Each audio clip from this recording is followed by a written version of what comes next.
পশ্চিমবঙ্গের নির্বাচন কমিশন অফিসে আছেন আমাদের সহকর্মী ভাস্কর সর্দার। আমরা সরাসরি যুক্ত হচ্ছি ভাস্করের সঙ্গে। ভাস্কর, পশ্চিমবঙ্গে ভোটের সার্বিক পরিস্থিতি জানাবেন।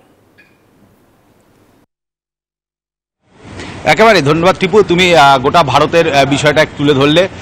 আমি পাশাপাশি পশ্চিমবঙ্গ অর্থাৎ প্রতিবেশী রাজ্যে যেভাবে ভোট হচ্ছে আজকে সেটা তোমাকে বলছি যে পশ্চিমবঙ্গে দুটো মালদা এবং মালদা উত্তর এবং মালদা দক্ষিণ এই দুটো কেন্দ্রে যেমনি ভোট হচ্ছে, পাশাপাশি আমাদের নজর কিন্তু পুরোপুরি তখন থেকে থাকছে যে মুর্শিদাবাদ কেন্দ্রের অন্তর্গত যে জঙ্গিপুর এবং মুর্শিদাবাদ আসন, এই 4 আসনে কিন্তু ভোট হচ্ছে এবং এইখানে আজকে ভোট যাতে রক্তপাতহীন হয় এটাই কিন্তু আজকে নির্বাচন কমিশনের কাছে বড় চ্যালেঞ্জ।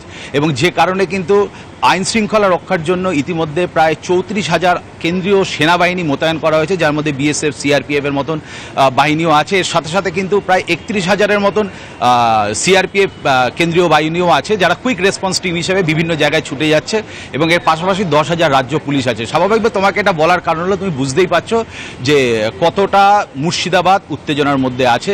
তবে কিছু বিক্ষিপ্ত ঘটনা এসছে এবং যেহেতু ওখানে সিপিএম, বিজেপি এবং তৃণমূল প্রতিদ্বন্দ্বী, পাশাপাশি কিন্তু কংগ্রেস এবং সিপিএম কিন্তু এখানে জোট বেঁধে লড়াই করছে এবং সেই সিপিএম প্রার্থী কিন্তু মোহাম্মদ সেলিম, সেখানে কিন্তু তৃণমূলের বিরুদ্ধে অভিযোগ আসছে যে বিভিন্ন জায়গা থেকে তাকে ভোট দিতে বাধা হচ্ছে। এবং এই মুহূর্তে আমরা নির্বাচন কমিশনে আছি, প্রায় তৃণমূলের বিরুদ্ধে মুর্শিদাবাদ থেকে প্রায় 300-র মতো অভিযোগ এসছে। তবে এখনও ভোট দানে কোথাও বাধা বা ব্যাহত ঘটেনি। নির্বাচন কমিশন থেকে সর্বশেষ তথ্য আমার কাছে এটাই থাকছে।